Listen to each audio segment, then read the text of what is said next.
Like, oh my God, you have such a pretty face, but like you're like chunky. And I got told that from my first boyfriend and his family. I was really young. I was really impressionable. At the time, I was just kind of like, well, that's really messed up. They would call me like, not even by my name. Yeah, because there's a, in Vietnamese, con mup means like fat girl. Like if he was having a conversation with his family in the house, they would call me that and he'd be really mad. But at the same time, like he didn't help that much.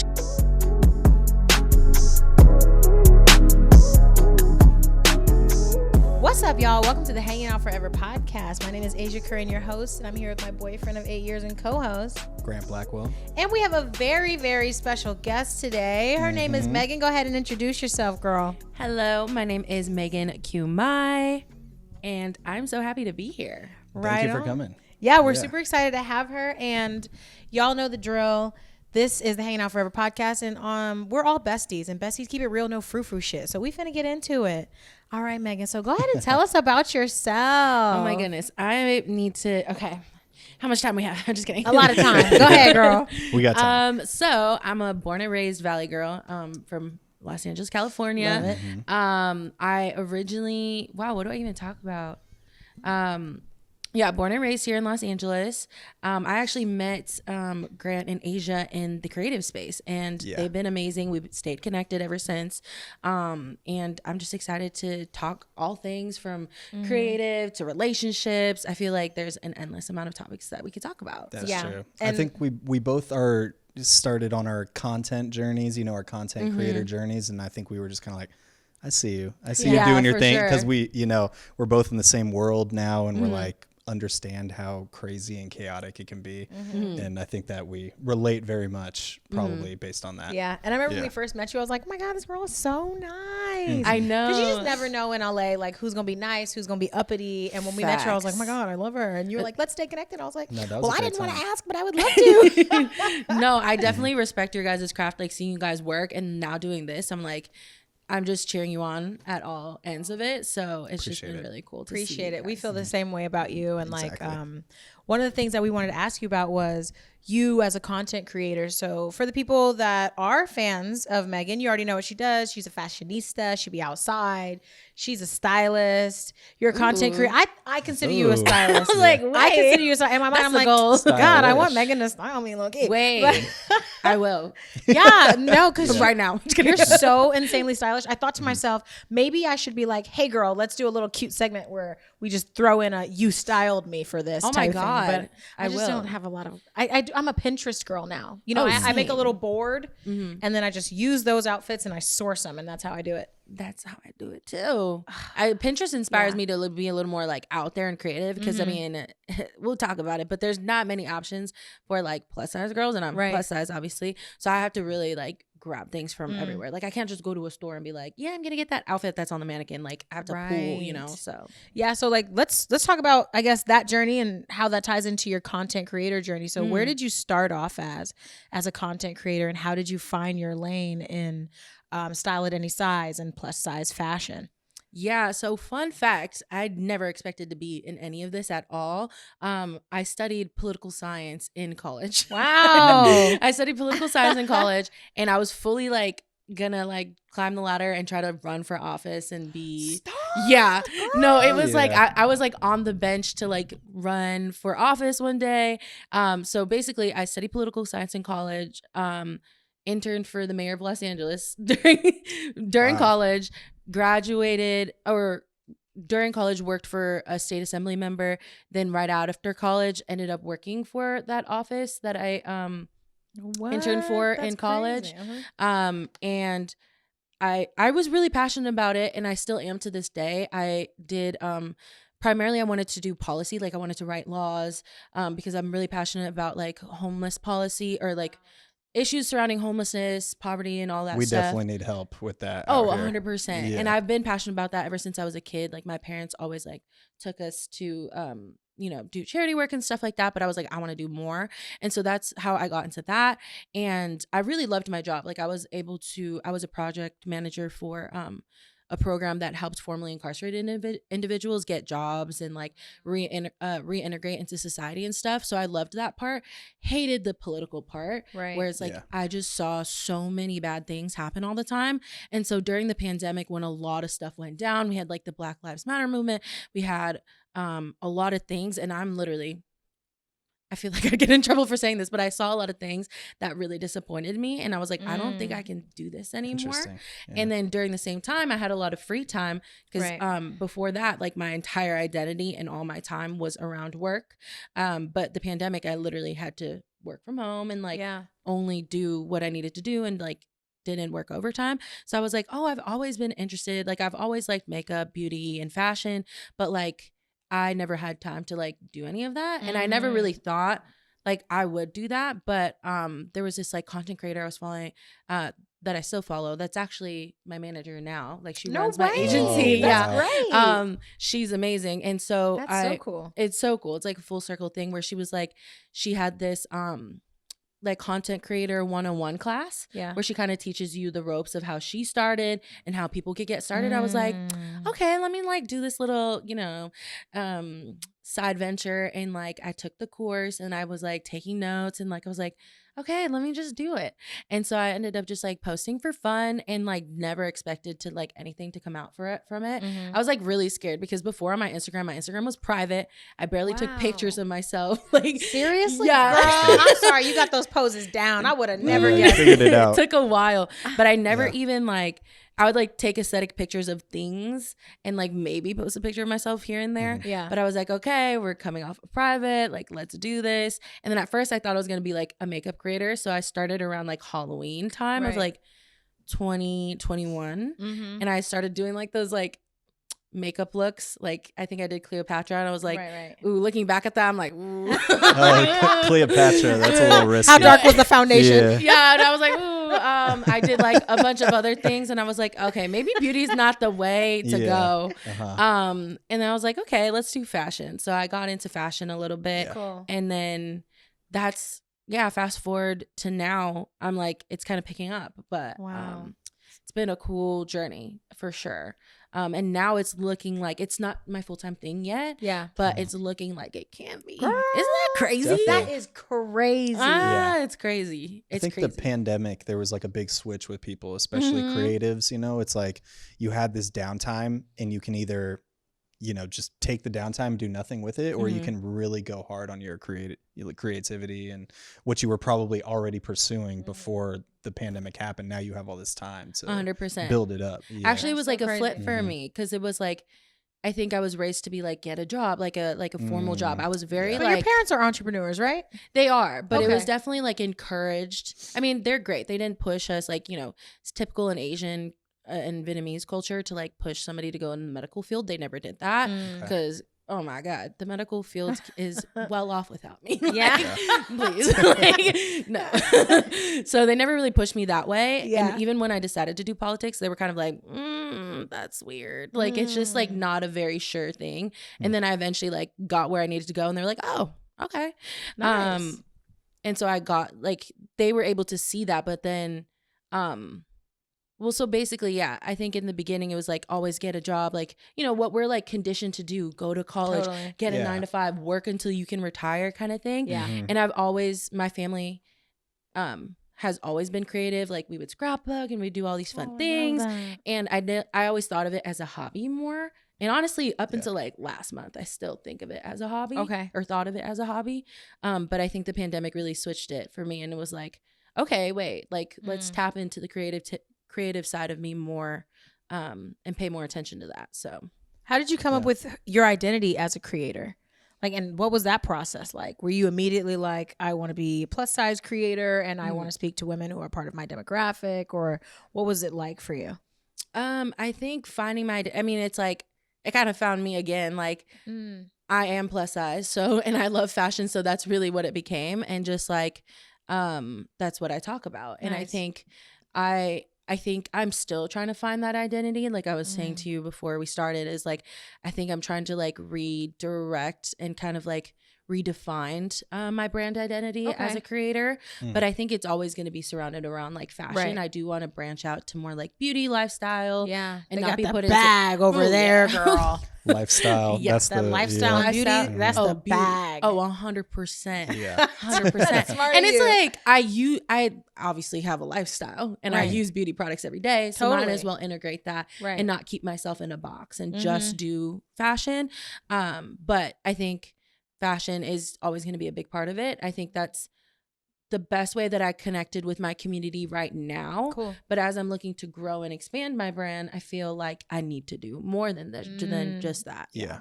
Yeah, that totally makes sense. I think that as creators, we get so locked into what we started doing that it becomes difficult to map out what else we should be doing and how to deviate and not confuse the audience. And also still keeping it like authentic and natural, because it seems like what you're doing is like very natural to you. Like you just naturally like fashion, you like incorporating it in, and there's all these things that you incorporate into your content. Same with us with like the relationship stuff. We I don't even know how we started to even think about it. We started doing the podcast first. And we just would talk about our relationship and talk about issues we were having or just things we were going through. And it just felt natural, and it just built up off of that. So yeah, girl. We were about to break up, and I was like, we need to start a podcast. We can't be the only people going through this hard ass time. We went through some hard shit. And I mean, I think that it was good content. You know what I mean? It definitely came off as like pretty good content and just real. So and that's what people need. And you're like, forget couples therapy. Let's start a podcast. Yeah, literally. Yeah, we did try. We did end up trying the couples therapy. We did try couples therapy. It was all right. And like that used to be our tagline for our bio, but like people would be like, wait, what does that mean? I'm like, oh, I feel like it's so clear. And it's just so hard to make sure that your brand is coming across clear to people. So now I'm just like, podcasts and interviews, navigating dating. But I loved the week. So eventually we want to transition out of street segments because we really just do that for views. We just do that for content. And obviously like we like to do it. It's fun, but I don't think it builds community in the same way as us doing a podcast where people are able to actually like watch us and hear what we have to say. I think it's good to bring them in. And a lot of our community has come from that because we cast a wide net and then we bring them in, you know? But eventually when we go back to just doing podcasts, I want to go back to like, we couldn't find a therapist, so we started a podcast. Is there any certain type of content you do that you see as like does better than others? Like 100%. And I was going to say that catching thing is so useful. And I feel like you should always keep some sort of that.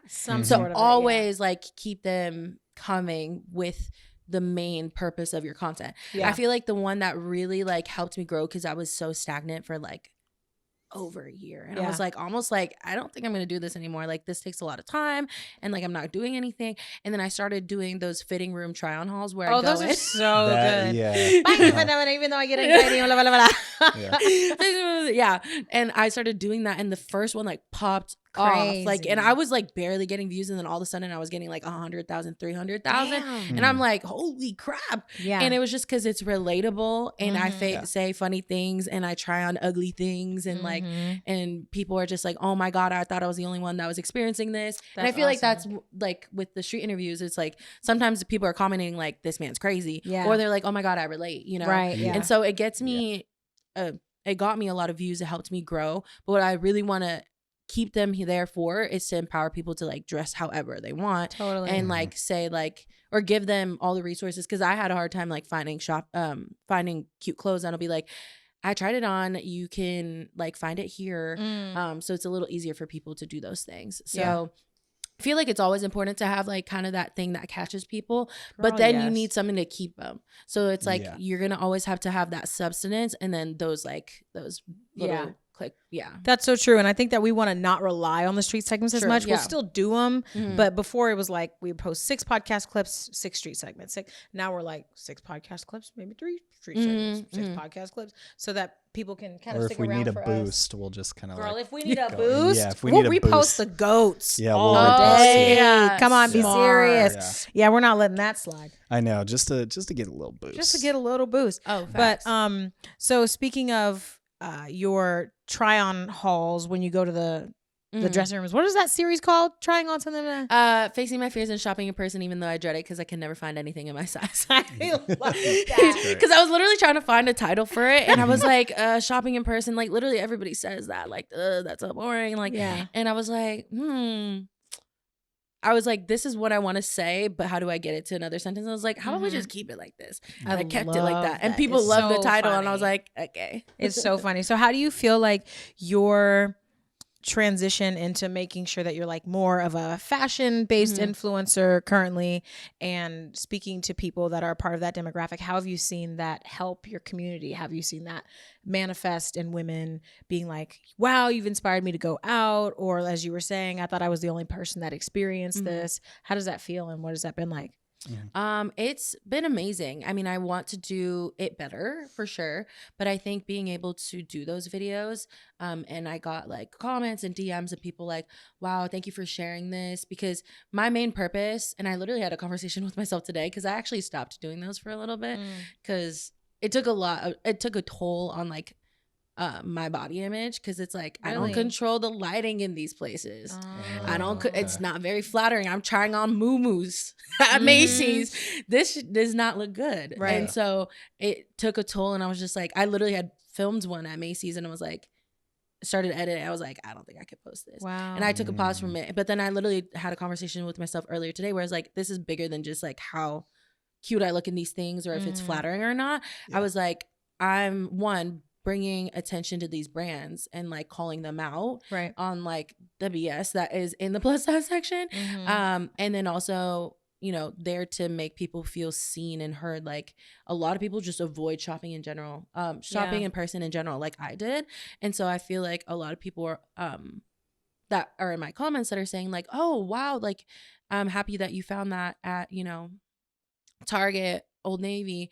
I'm going to go to my nearest Old Navy. I hate shopping in person, but I'm going to go. And I'm like, oh, that makes me feel so good. Like, people want to see you put yourself out there. That's like true. That too. Yeah. It makes them feel safe to do that as well.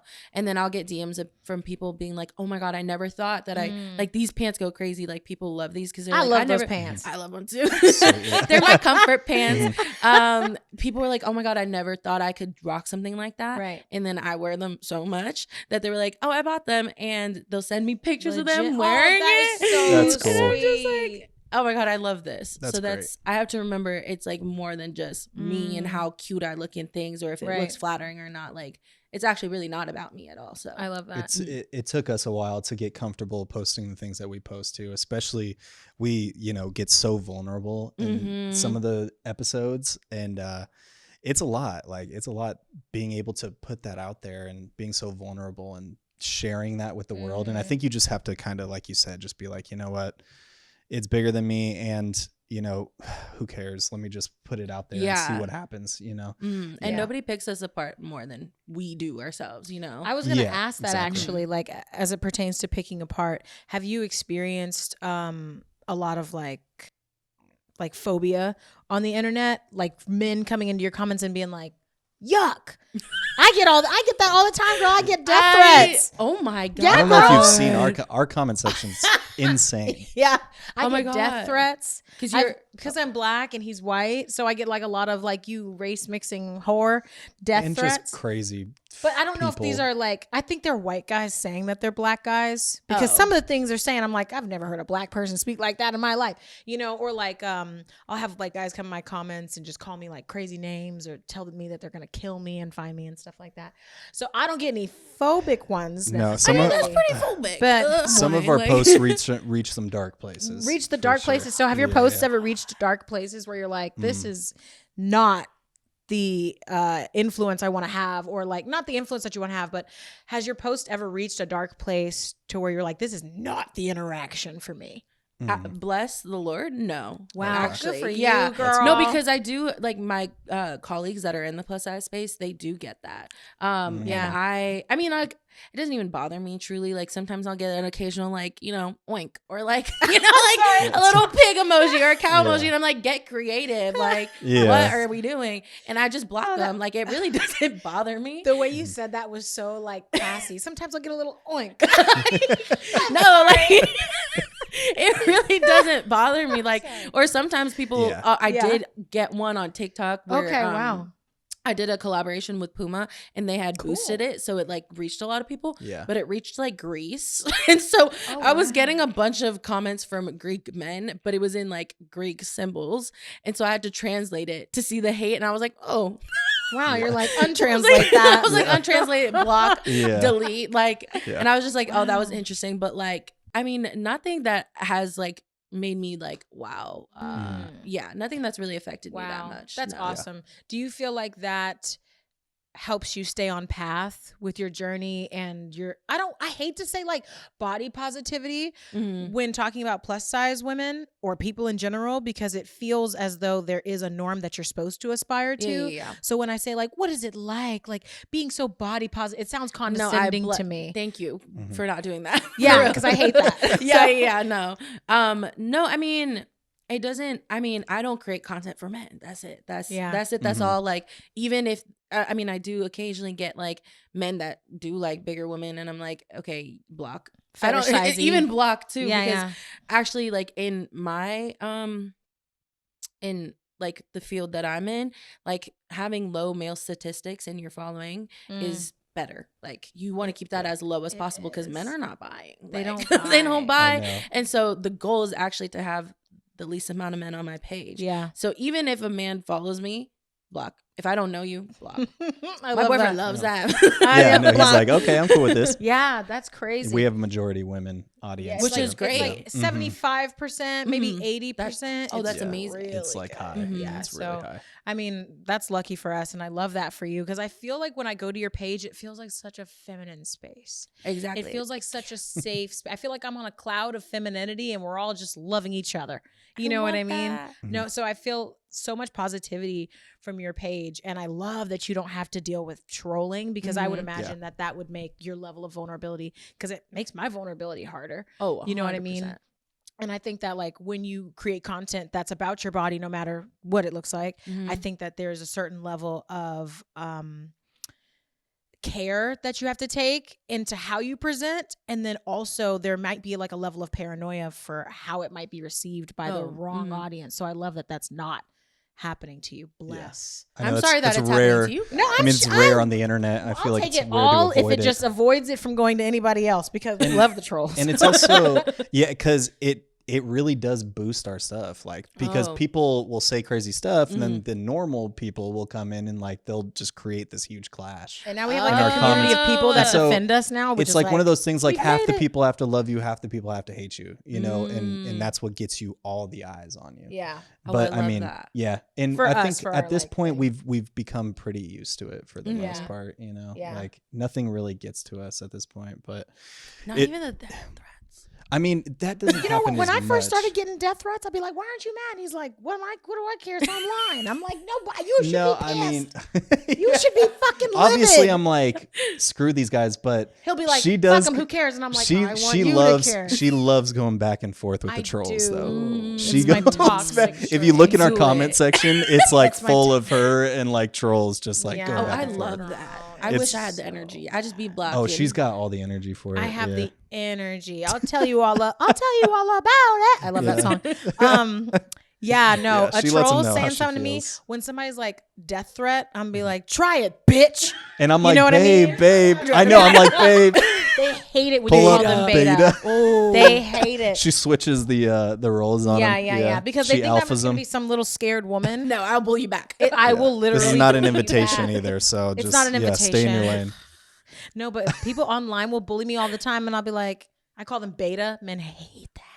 Well, beta men hate that. They hate any man. Even if you call an alpha a beta, he's like rage. I feel like the fact that you're calling yourself an alpha or a beta, like let's be real, like something's wrong with you. Yeah, girl. But I feel like that's a lot in the dating sphere, you know. And like, speaking of dating, what's your dating life been like? Congratulations, you got you on man. I saw him. He's handsome. He's cute. No, he's Hi, boyfriend. Yeah. What's your dating journey been like? And like, when did you start dating, and when did you come into your own where you were like, this is the type of guy I like, this is how I want to present? So, I mean, my first boyfriend was when I was like probably 15, 16. And I only had one boyfriend before the one that I have now. Really? Okay. Yeah. I mean, I've always like dated, but like I was with that person that I was with in high school for like 4 years. Wow. And what was it? We met each other at church. Like we were both Vietnamese. And so, and also my parents knew him. So it was like, but my boyfriend right now is the first person that I've ever brought home. Wow. That was terrifying. It's not that scary anymore, but because he makes it not so scary. But at first I was like, are you sure? Because once I bring you home, you locked in. Yeah, it's locked. We're locked. Don't mess this up. Right. And he was like, I'm not gonna mess this up. I'd be stupid to mess it up. Like he was like, I'm so serious and yeah, he's the best. But dating before him was terrible. Terrible. Tell us the all trenches. about it. The trenches. I don't even know if I want to relive it, but it was bad. Like I think I had gotten to a point where I just stopped caring. Like I always, from a young age, I came from a 2-parent household, and I'm the oldest of 5 siblings, and I wanted to get married and have a big family. And then dating, you're the oldest of what? 5. 5? Mm-hmm. Oh wow. So I have 4 younger siblings, and my parents have been together my entire life, and I'm really blessed and grateful for that. And so I always saw myself doing the same thing. Right. And then I started dating, like, you know, after college, like trying to date and like really be more serious about it, and just like nobody's serious here, and it's just like the worst. Like I got to a point where I just would lower my expectations, and I don't know. I wasn't being the smartest either. Let's be clear. I could have definitely chose better people. Yeah. And I had just gotten to the point literally right before I met my boyfriend, like that year before, was like, I think I'm just gonna be the rich auntie. Like I don't think I'm gonna get married and have kids. Like I'm just gonna let go of that. Right. That's when it happens. That's when you find the person. Low-key. I swear, when you stop trying, I did it on purpose. Yeah. You're like, I'm done. When you stop trying, I'm done. But people always say that though. It's like when you stop like trying and putting yourself out there and trying to look for it, then that's when it finds you. That's true. Yeah, no, literally. So yeah, the year before I met my now boyfriend, I was kind of like, I'm giving up on all this. Like, I don't think I'm gonna ever find something like serious like that. Like I'm gonna be the chronically like rich auntie that's single, chronically single, rich auntie, no kids probably. And I was just like, I mean that's probably what it's gonna be, because I'm really exhausted. Like actually exhausted. After I got out of this like situation, I was like, that I had like 2 years ago, I was like, no, like where do I even begin? Like no. And so I mean I was dating people right before I met him. Not great people for sure. But I wasn't taking it seriously. Like I was so detached. Like I was just like, I'll just like go on dates, whatever. Like, and I think I tolerated a lot of things I shouldn't have, because again, I was like, they're not gonna be my husband. Like I don't really care. I'm not bringing them home to my family. I don't really care. And then I met my boyfriend, and I think, and I literally said this to him, if I didn't date those people before him, like the really shitty people, or even somebody I had dated for like, we went on a couple dates, and I thought like on paper he was like the perfect man for me. Like he just like had it all together, and like I was like, oh my God, like this is my dream man. And then I dated him for like 3 dates, and I was like, oh, actually, never mind. Like, oh yeah, I mean, like on paper you're great, but like, you know, something about you, I don't know, I wasn't able to fully be myself, and like it was just not it. And so I was like, if I didn't date those people right before I had met him, I don't think I would have been able to appreciate like everything that he is. That's so real. I was gonna say, did you know kind of right away with him, or did you kind of go into dating him with the same energy as like, I don't really care, but then you're like, oh, maybe I do care. Yeah, no, definitely. I think we matched on Hinge actually, and I was like, oh, like what are you looking for? And he's like, you're just casually dating. And then the second text was like, but if I find the one, I'm out. I was like, say less. Found her. But I was actually like, no, just casually dating, because I was actually, and he knows this, like at the moment, casually dating still. Like I was talking to somebody. And what does casually dating look like for you? Come on now. Just talking to multiple people. Just talking and like, you know, Yeah. What happens happens. Yeah, what happens happens. I feel what that. like Casual. and like there's no commitment involved. Like actually, and then what was easy about those is like if you're lying to me, I don't care because like I actually don't care. You're probably lying to me because I have no commitment to you. You don't have commitment to me, and it's actually so like not stressful because I was like, I'm not bringing you home. Like I don't trust you. Right. So it's like, what's the point? Like I don't really care if you're lying to me or not, or who you're seeing or whatever, because it's not that serious. Do you think that might be the like issue with dating nowadays? Is everybody's going into a situation feeling that like they're all like, oh, I don't really care. I'm talking to other people. You know, it's like it is what it is. Yeah, and I feel like that wasn't me at all. Like I'm a very like one person and very loyal, but it got to the point where I was just like anytime I was with somebody where I would commit to them, it would like slap me back in the face. So I was like, the only way that I survived dating here in LA or like, you know, right now is like if I just like conform. And I am disappointed to the bar of what sense. Men are allowing you to expect from them. Is that what you mean by conform? Like the standard is just everybody's free dating everybody. Oh, you know? The standard of dating. Yeah. Like casual dating of just like it, like everybody's like, don't take it too serious. Like, oh, don't be weird. Like, don't show you're too interested because like the hinge that's culture weird. and like the app culture. So one of the things you said was that like you were exhausted and that you felt defeated from your previous relationships. What kinds of things transpired in those like relationships or situationships, however you want to define them, that made you feel so exhausted? Yeah. I mean, so many things. Where do we start? So, I mean, I think one that I was like, oh, this is going to be serious. We were together for like 6 months and he like treated me like a princess. Like we're going out to 5-star dinners every weekend. Like he, it was during the pandemic and I was working from home and he had an extra bedroom in his apartment, made an office for me. And like, like, and was like all about me. Like, oh my God, you're my dream person. Da, da, da, da. Yeah. And like gave me no inkling that he was who I found him out to be. And like, again, treated me so well. And I was like, wow, like it makes so much sense that nothing else worked out before. Like, and I mean, I think at the time I was just so excited to find somebody that was serious about me that I did overlook some like red, yellow flags, and didn't do my due diligence, like checking out if he was really who he said he was. But yeah, like 6 months in, I found out like he was like still talking to his ex. He had lied about like what he did for work and he lied about so many things. And I was like, oh, I don't even know who you are. And it's really easy for me in those situations to be like, bye. Right. So I just like, I had like a little cubby and like, or like a little part of the closet and like, it was like real serious. Oh my God. I didn't even really like, process was that. I living with him? I was like, Hold wait, on. what? I lived there. Did we move in together? Yeah. I was there a lot. I wasn't fully allowed to like live with him and be there because I was still living at home with my family. So they were like, where are you?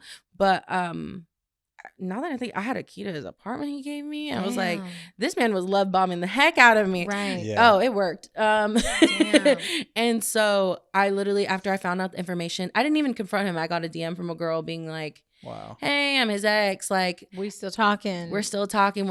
And I was like, oh, okay. And of course I didn't want to believe it. Right. But then she like sent me a photo of like, his hands holding his phone, and I had just gotten him this pop socket like for Christmas, and I was like, oh, okay, that's undisputable facts. Right. I'm not going to argue with that. Was he like posting you on his social media and stuff? Wow. No. How did she even find you then?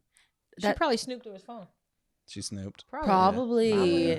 Well, I did do a campaign. I shot a picture with his room in the back. And then eventually she sent me the text where she was like, she's like, isn't this your room? And he was like, yeah, she was like watching my cats for me while I was gone. Not him telling her you were a cat sitter. Or just his friend. Jeez. Dirty. I was just his friend that had a boyfriend that watched his cats for him. Why would no. Wait, so no. Did you end up going through his phone? No, I didn't need to do that. No, because I found the facts and I didn't even talk to him. Once she texted me, I wasn't near him. I had the key to the apartment, went with my friend while he was gone at a job interview. I made sure he was away from home. I didn't even go off on him at that point in time. I didn't plan to go off on him. Yeah. Right.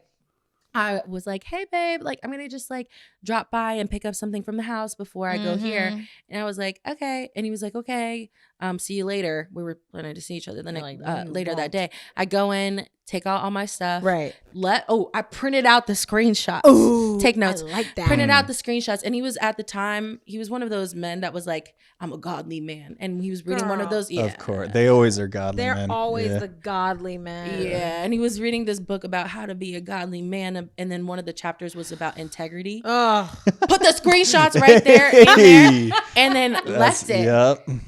And then he came back and he was blowing up my phone. Megan, we need to talk. He was like, oh, you like messed up my house. I was like, I could have, but I didn't. Right. I really didn't. I think he had cat cameras. I turned them around and he was like, you broke my cameras. I was like, okay. You broke my heart. Yeah. Like, you broke my trust. And then he tried to make me feel guilty and then That's was like crazy. begging for me and then blocked him, emailed me. Had his mom call me. Ooh. Ew. Wow. What did he say to try to make you That's feel guilty? So manipulative. Oh, like, oh, you broke into my house, took my. I was like, I had a key, and all I did was turn around the cat cameras. Obviously, I was angry, so I did maybe a little, but like, it's fine. Right. Yeah, you didn't take Relax. nothing. No. I could have trashed your house. Right. Let's start there. But how did you like reconcile who you thought he was versus who he actually was, and taking that into your next experience in a dating? See, I didn't. And so now with my boyfriend, he is the best. Like, but I think that it took me, he's so emotionally mature, like way more than me, actually. Yeah. I thought I was, but again, I was dating shitty men, so it was always easy to be like, well, you're shitty, I'm the full package, I'm healed, and you just can't handle that. Yeah. But now I'm dating a man that is good, and I'm like, oh, we got some work to do. and so when he was presenting himself the way he was, I was like, this seems a little familiar. And I didn't really ever heal. I realized I didn't really heal from that the way that I should have. I kind of just like dated other people and stopped taking it seriously. So yeah, that's been a big learning curve. Yeah. One of the things that you said earlier was like feeling like you had to settle or deal with low expectations, right? Or low performance from men, however they're displaying their affection for you. Do you feel like, and I see a lot of this online, do you feel like any of that treatment is because you are plus size? Like, do you feel like there are some men who are like, oh, I can treat her like this because I perceive her to have less options, so she's lucky to be with me at the end of the day, so I can do X, Y, and Z? Because I see a lot of that online. I think you're friends with Faith, right? Yeah. And I saw there was like this video. We're mutuals. That went viral. There's this video that was going around on TikTok, and it was this guy, and he was complimenting her man for seeing her potential or something like that, or the investment he was making. Yeah, like, oh my God, he can see, because she's plus size too. So like, she's like a huge influencer person. Like her platform is huge. I think you've showed me her Yeah, before. I've showed you her.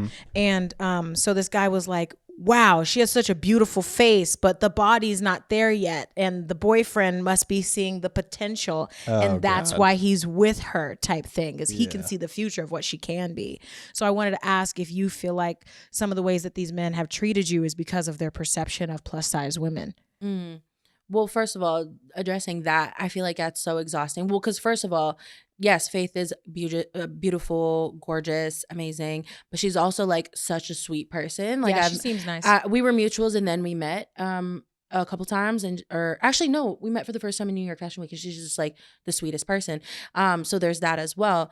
And also she's obviously really, really good at her job. But I think that's just so exhausting, and I had to work through that myself because I'm the only plus size person in my family. And so I think it was constantly ingrained in me at a young age where it's like, and I was always kind of like on the chubbier side. I mean, I go back and look at high school pictures, I was like, damn, I thought I was humongous, and I was like, what I would do.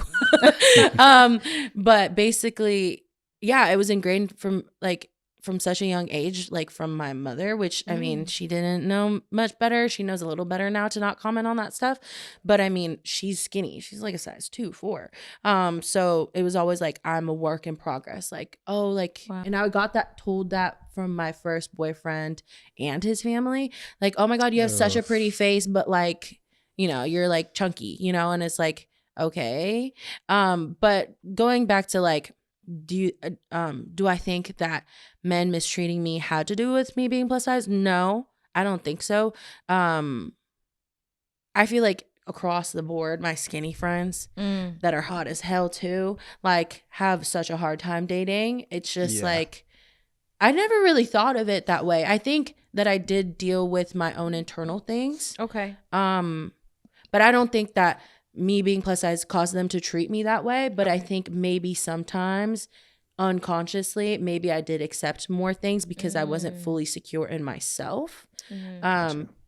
From being plus size and other things. Yeah. But I don't think that was like the sole reason for why that was. Yeah. Well, that's good. Yeah. They're just shitty dudes. I think you make a good point that it's like everybody is struggling to date at this point. Everybody. Did like, because you said that you're like an ex and their family were saying things like that. How did that like make you feel? Did it make you like want to like go on like a journey to diet or whatever like that, or were you just kind of like, screw you, like familial pressure and societal pressure? At the time, I mean, I was really young, I was really impressionable. I was 16, 17 at the time, and at the time, like, well, at the time I was just kind of like, well, that's really messed up. They would call me like, not even by my name.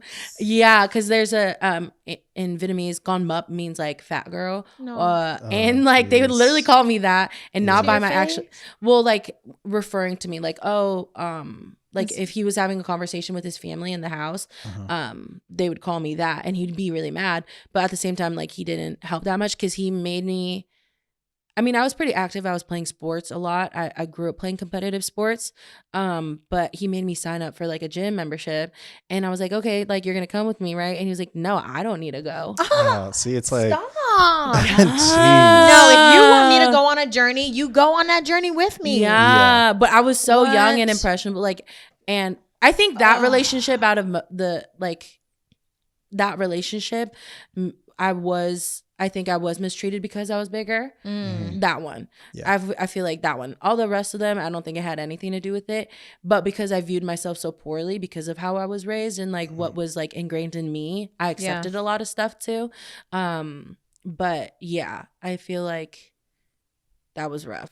Yeah. That sounds rough. And it's like treating me a certain way is definitely not going to push me to go down that journey. Like forcing me down it, or like making fun of me or saying mean things to me, that's never going to be effective. And I have family who are just like very intense about like weight and stuff like that. And I think when I was at my heaviest, I guess I was like 175, something like that. Girl. And no, I know I'm not trying to make it about me, but like it was just like constant beratement. It was constant mentioning.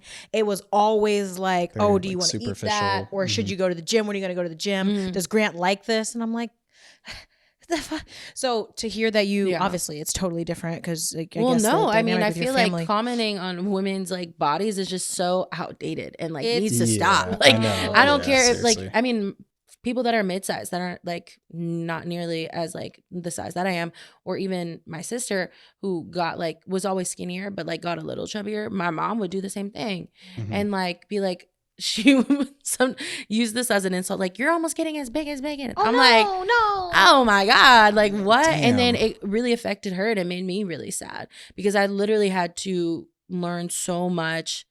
I literally had to teach myself not to hate myself. Like, wow. And like, that's still what I work to this day. And it like, but I get it. Like the whole family comments, like it's just so exhausting. It's exhausting. Do you feel like you see like improvement in the world and in society and how their perspective of it is? Do you see it changing or do you see it getting worse, or how do you see it? I think it is, to a point getting better.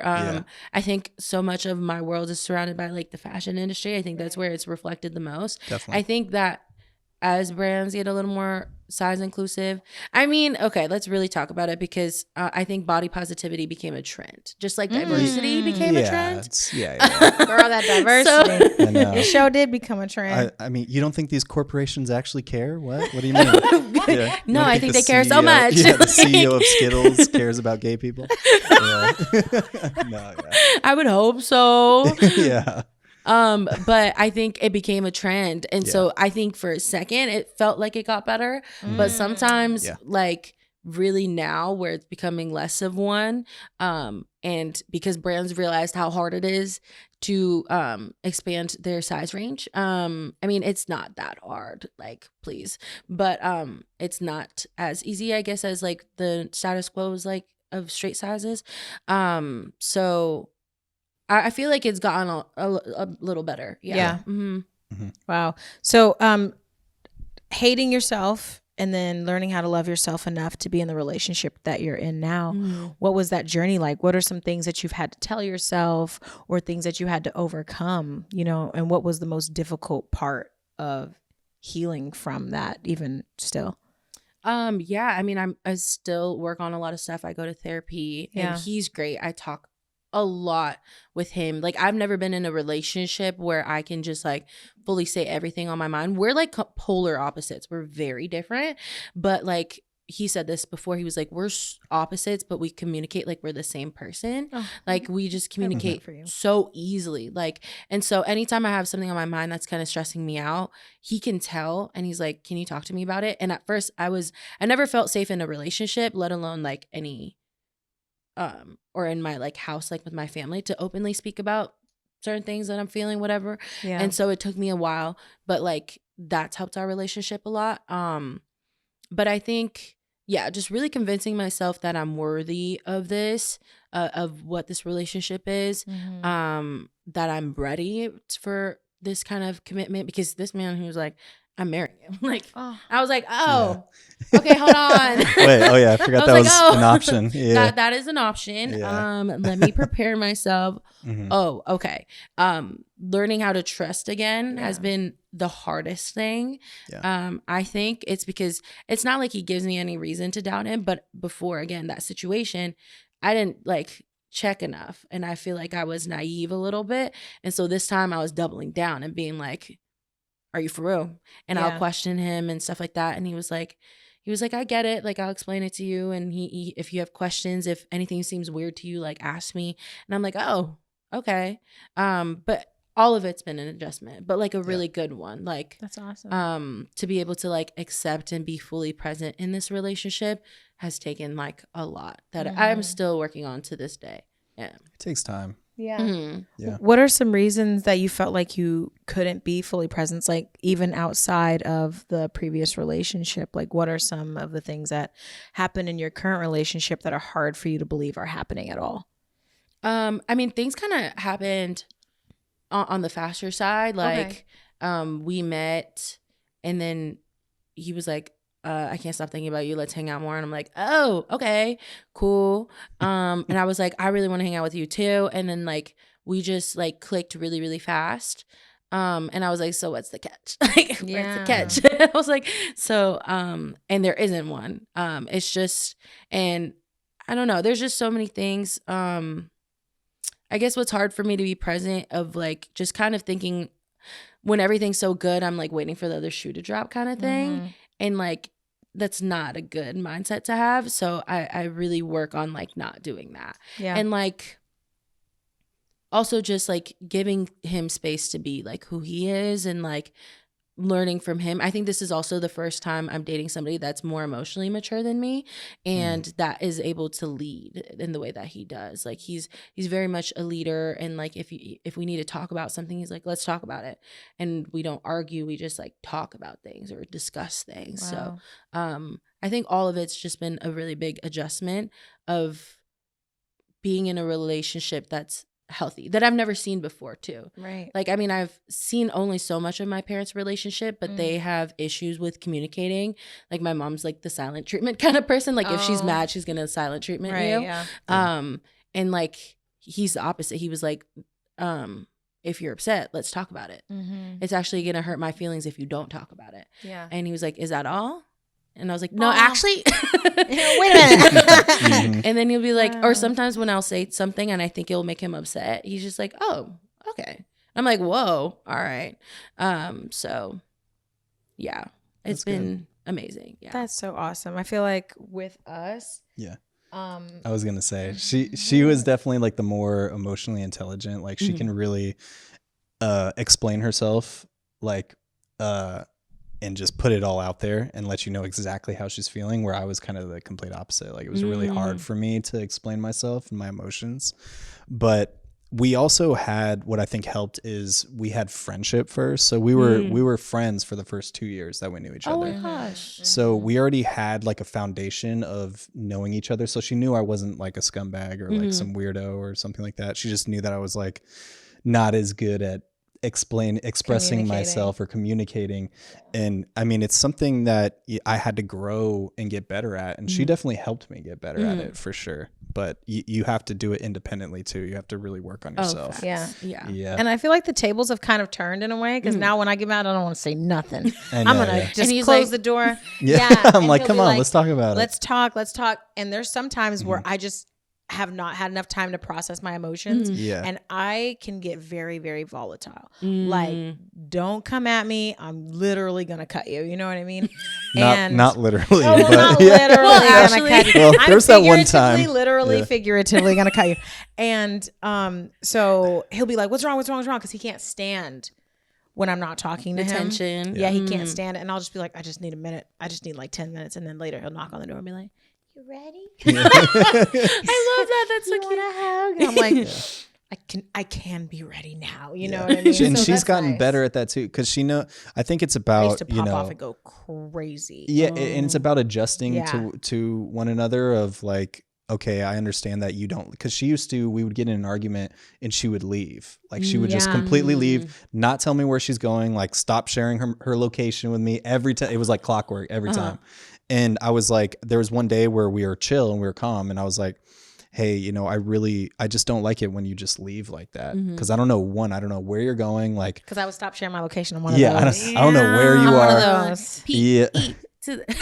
Petty. Yeah. Yep. So, and I just told her one day, I was like, I just don't like that. I don't like you just disappearing on me. And, I want us to be able to communicate in those situations. And she was like, okay, you know what, I'll work on that. And she's been like very present about it and like has been working on it. So, and if I do feel like I need to leave, I just go down to the car and I don't leave the complex. Yeah. Okay. That's fair. But we also learned that in therapy, because we went to like couples therapy for a second. I didn't like her. Yeah.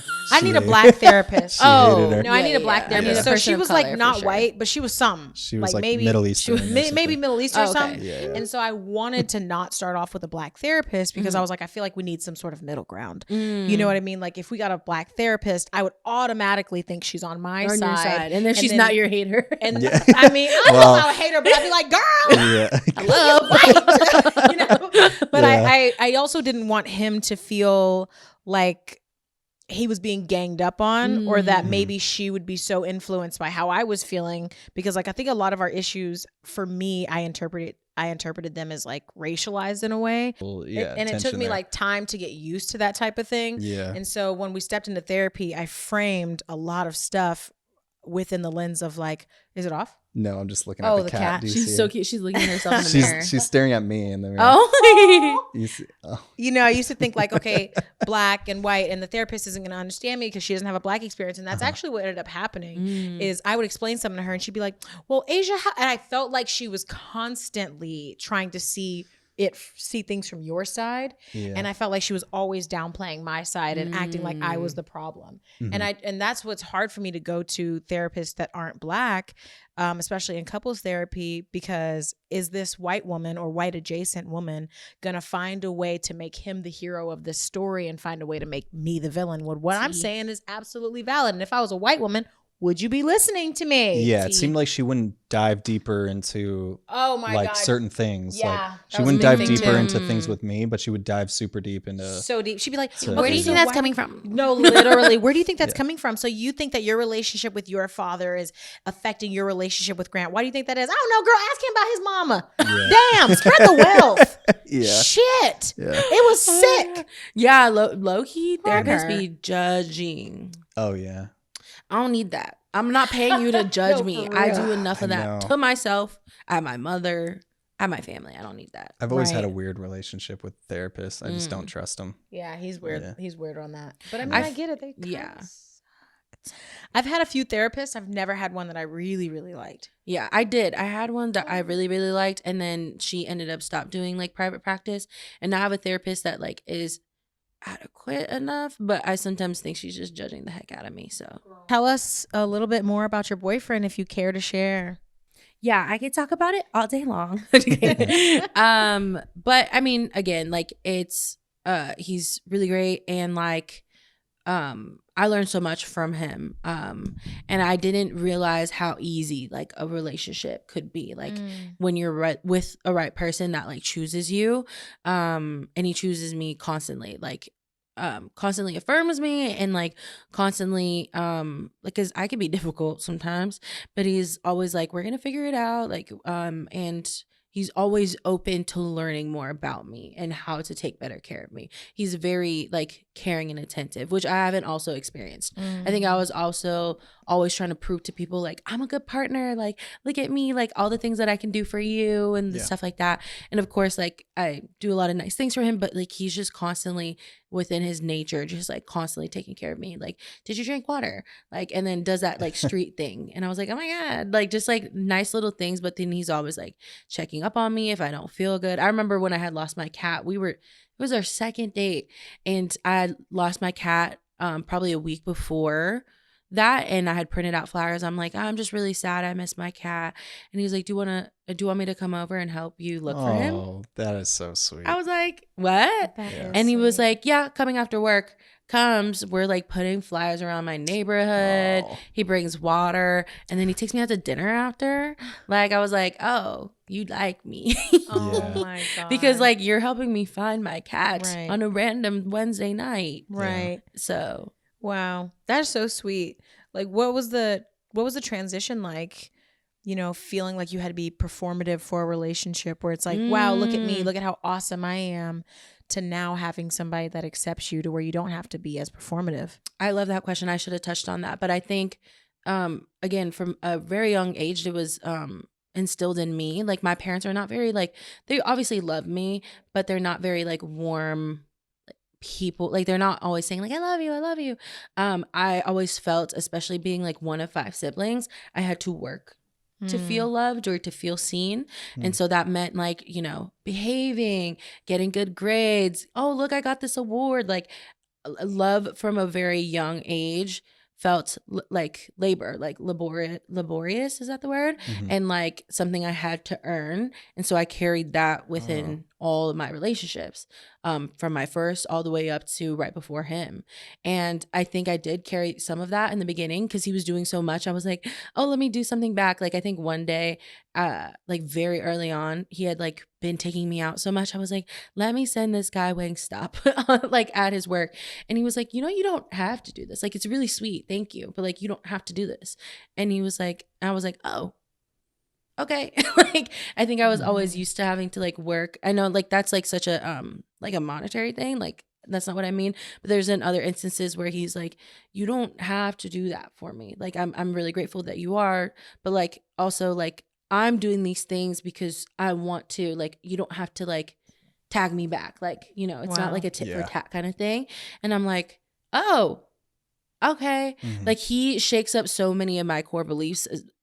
Number one being that love has to be earned or like be stressful or chaotic. He seems very aware too. Very. And it's so funny because like, most of the time when people meet him, because he's a very goofy, like unserious guy, which I really like, and he's also a big nerd. Like he's like a Pokemon like nerd, like that kind of nerd. Yeah. And I kind of love it. I know I do love it, but at first you're like, you're just so unserious. Like he says outlandish stuff, but then when it really gets to it and we talk about more serious things, I'm like, whoa.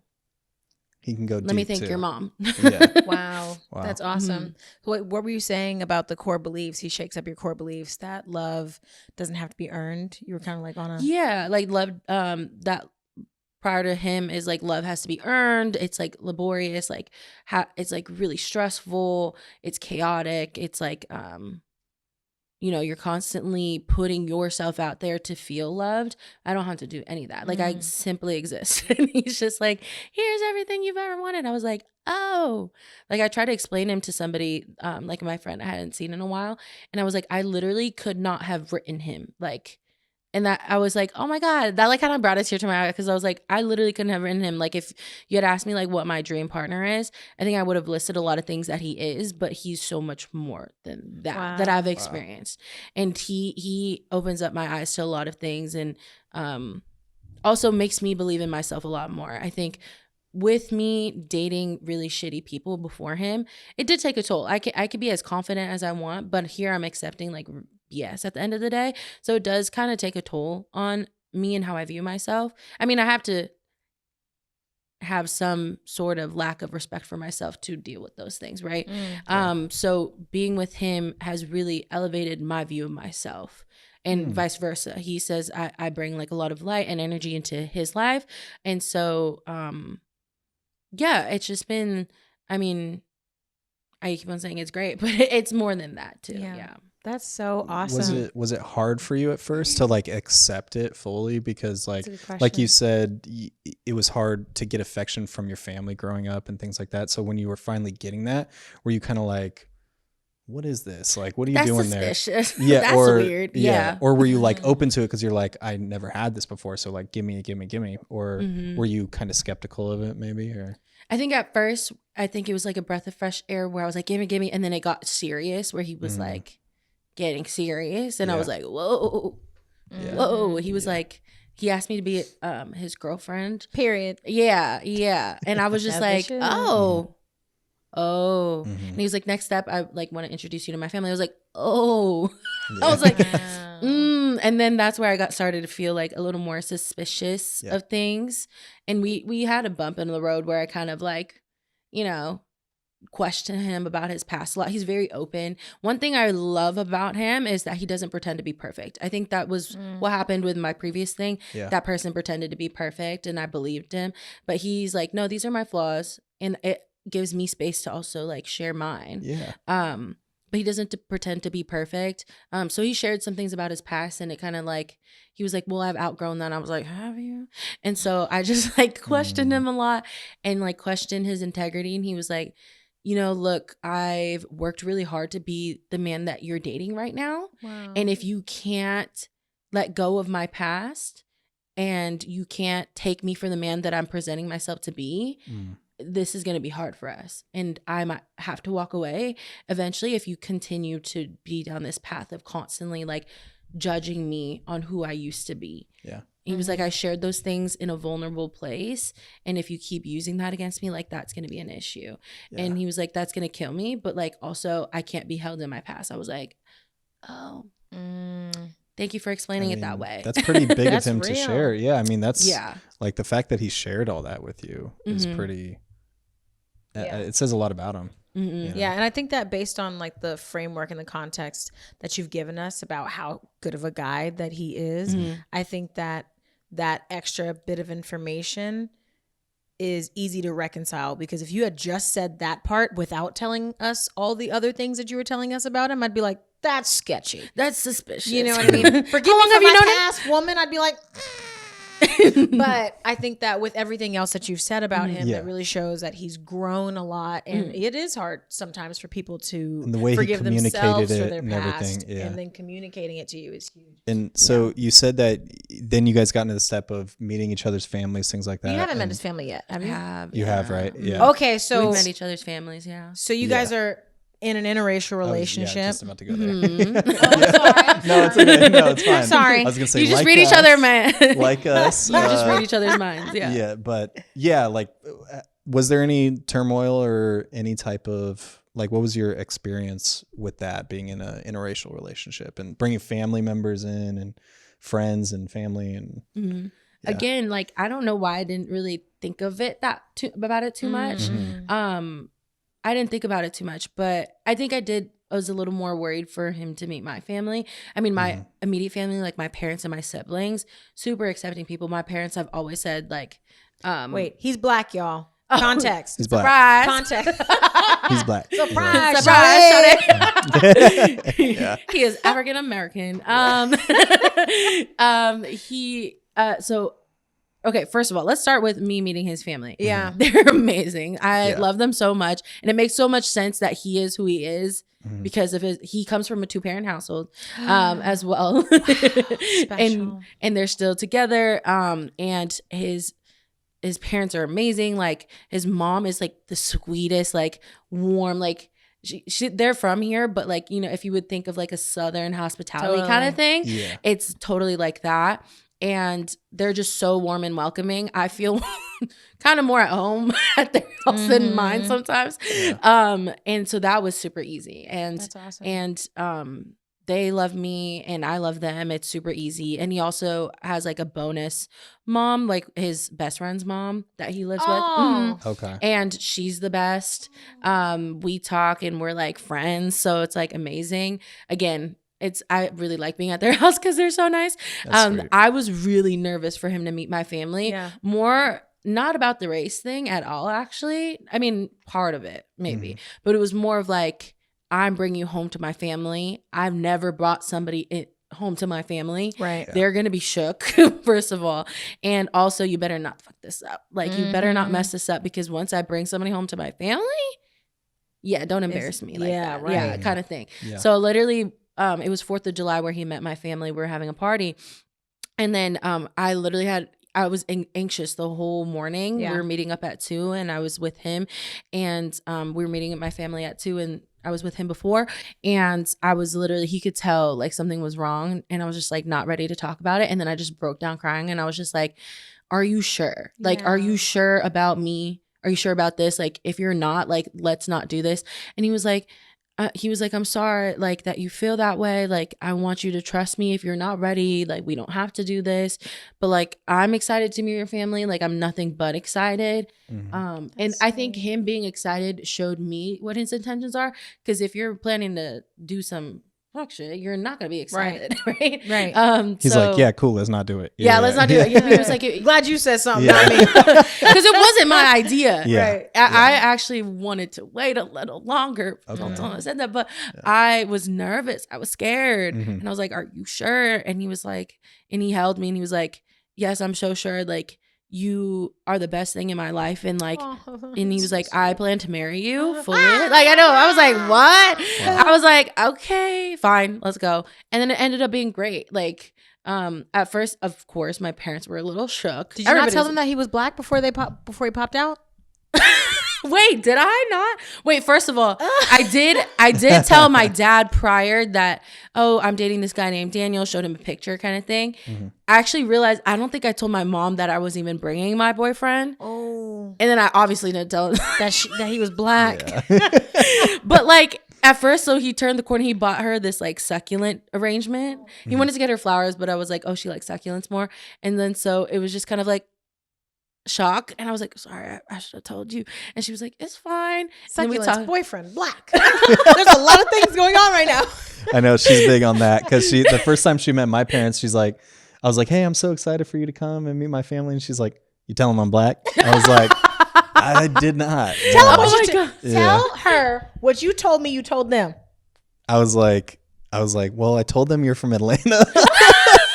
So maybe they could add that up. Yeah, maybe they can put it together. It was like, maybe they just assumed. I was like, it's not wrong. But like, will you tell them white folks I'm black, please? So I don't show up and they're, who the fuck is this? Oh, shit. Hey, you know what I mean? What? Yeah. No, I told my dad, and I told my dad to tell my mom, because I was nervous in general. If I had brought, I don't care who it was, bringing a boyfriend home was like a big thing, you know? Yeah. So, No, I didn't know them. But like, and we don't have anybody Black in our family. We do have like interracial couples within our family. Most of them being like white, Vietnamese. So yeah, white and Asian. Yeah. So that definitely, I don't know. Actually, no, I did have an interesting kind of like interaction with my mom. I mean, my parents and my immediate family are very accepting. He hasn't met my extended family yet.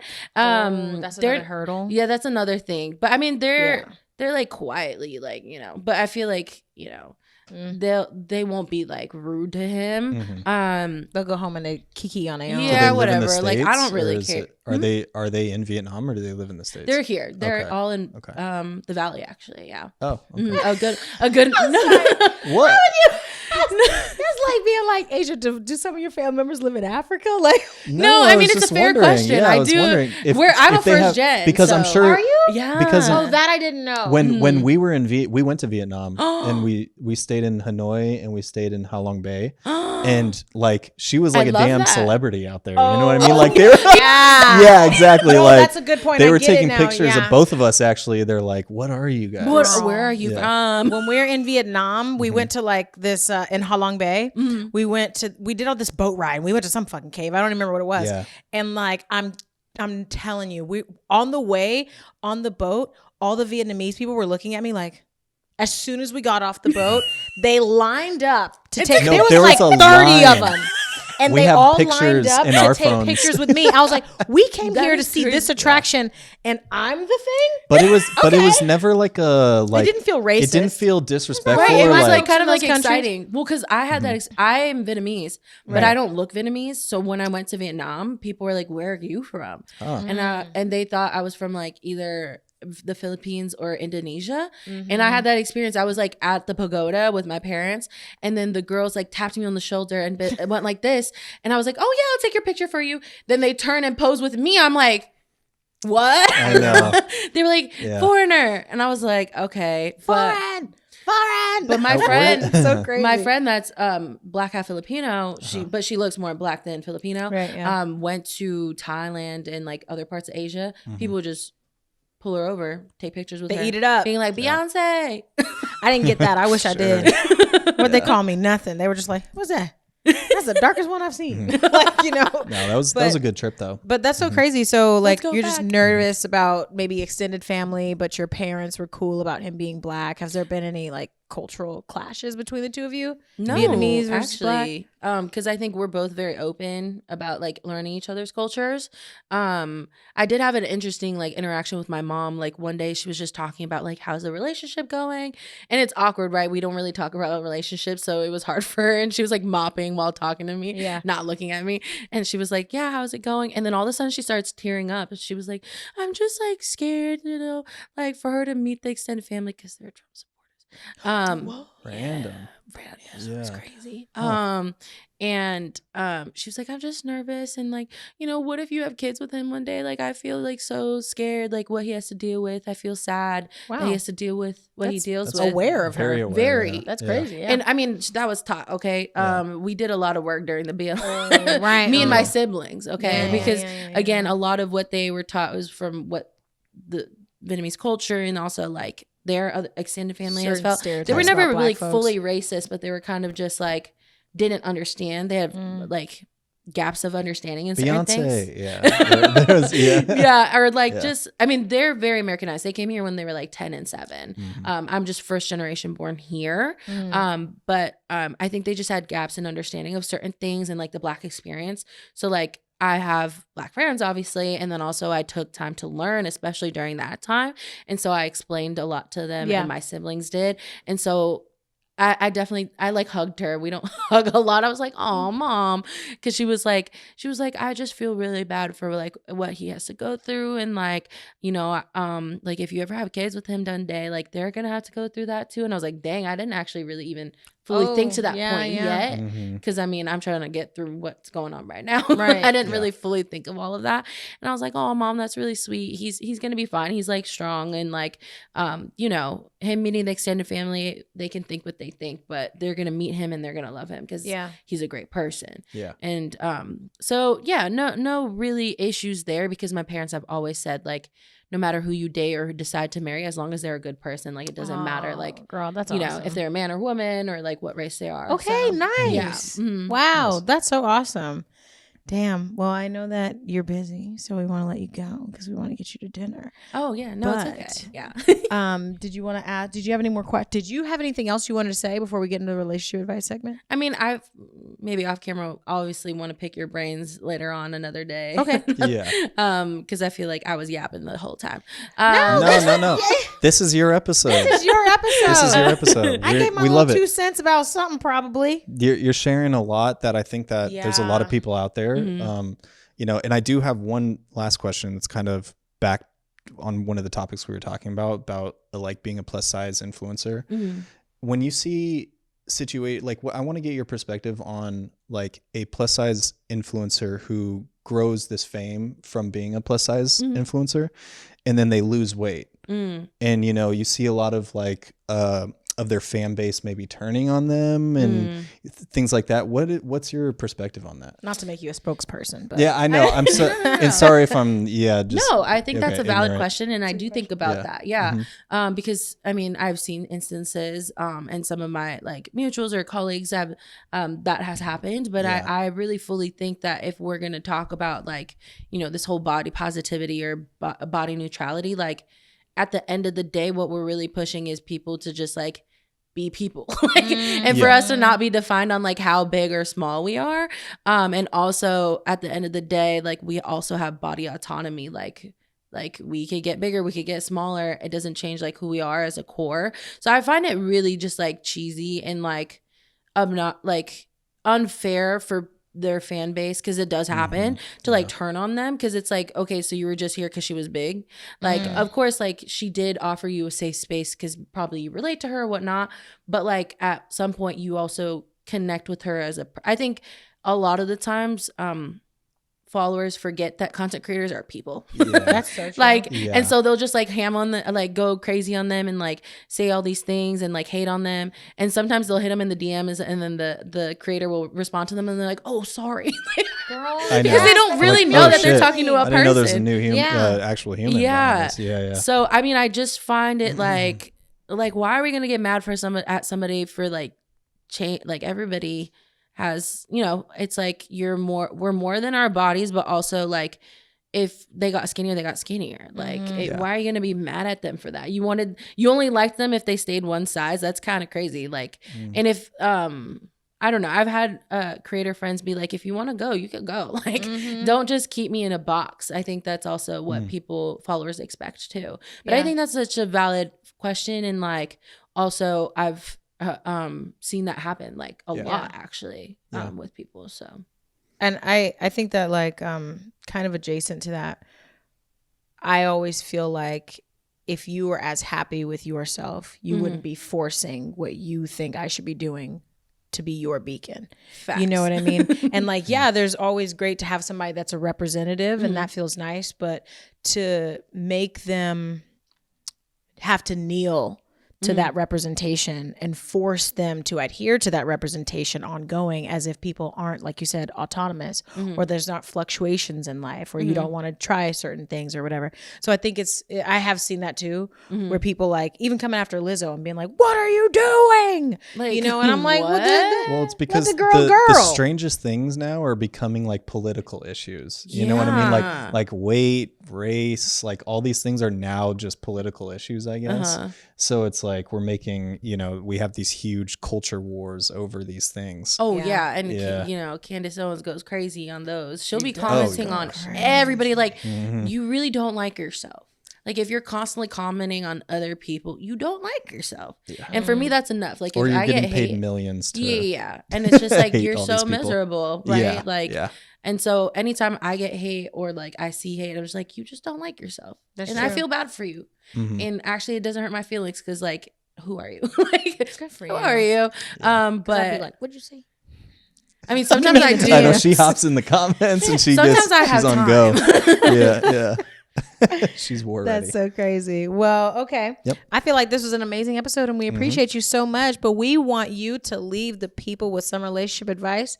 So we're going to let you go first. What would be your relationship advice that you want to give the people? And you can say it to your camera. So relationship advice, I could keep it as simple as possible, is if somebody really likes you and is about you, nothing about anything will be confusing. You will never be confused at all. Like with my current boyfriend, I was never confused. I was very sure he was interested in me, wanted to pursue me, and like every step of every way is non-confusing. I don't even have to go to my friends and like, what did he mean by this? Like, he's going to tell me what he means by this. Or if I have a question about it, I'll ask him. So like, I think for a long time, I was always trying to encrypt, or what is it? Like encrypt? Ingrain or...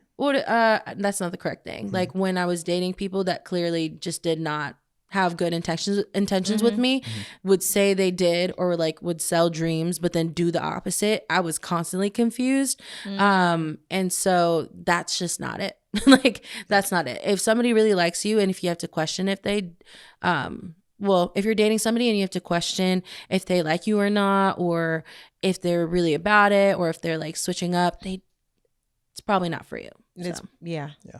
That's great advice. That's good advice. Yeah. All right. And then my advice would be, I don't have one right now. You go.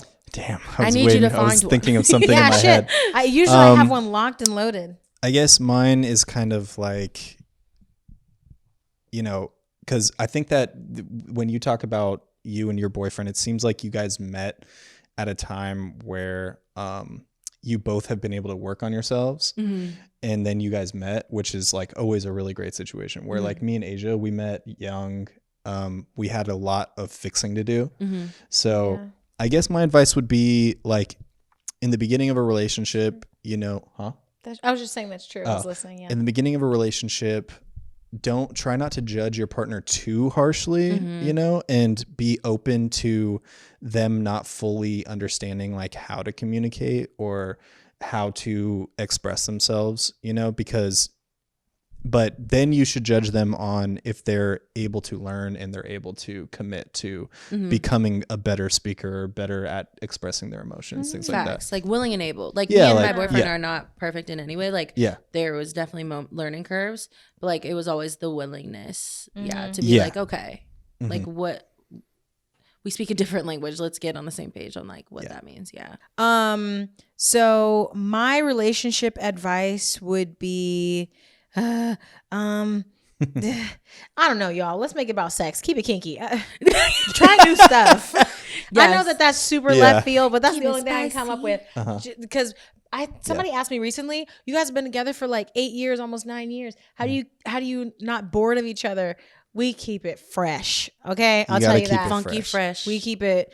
Well, we don't keep it funky, but we do keep it fresh. No, you got to keep it. We get funky, but we keep it fresh. You got to keep it fresh in all aspects of the relationship too, not just sex. Like you got to keep it fresh with each other individually, like, and the way that you guys communicate, the way that you guys bond, things like that. Yeah, keep it fresh. All right, and then the last thing, just tell them where to find you. Where to find me on Instagram and TikTok at Megan Q Mai.